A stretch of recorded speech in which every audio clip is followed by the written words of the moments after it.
Semi-modal verbs. Amplify your English fluency. Hello, language enthusiasts. Today, we're diving into the wonderful world of English grammar, focusing on a topic that often leaves learners puzzled: semi-modal verbs. By the end of this video, you'll not only understand what they are, but you'll also be able to use them with ease.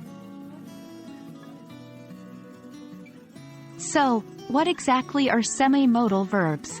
Well, they're a special category of verbs that, like full modals, are used to express ideas such as possibility, necessity, or capability.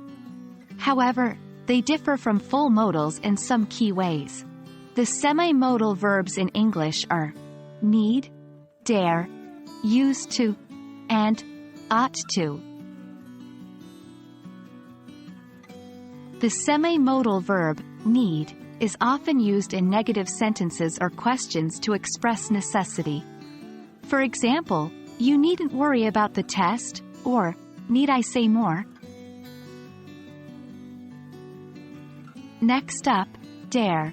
This semi-modal verb is used to express the idea of having the courage to do something, and is often used in negative sentences or questions.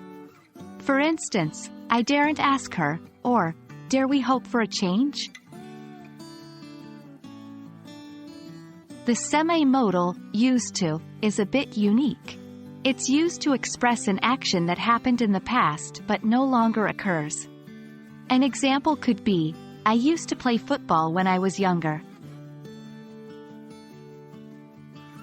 Last but not least, we have ought to.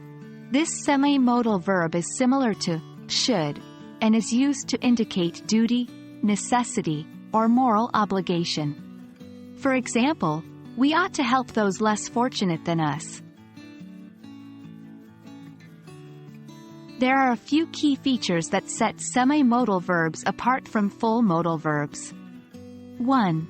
Unlike full modals, semi-modals can appear in different tenses and aspects. 2. Semi-modals have ing and ed forms, unlike full modals.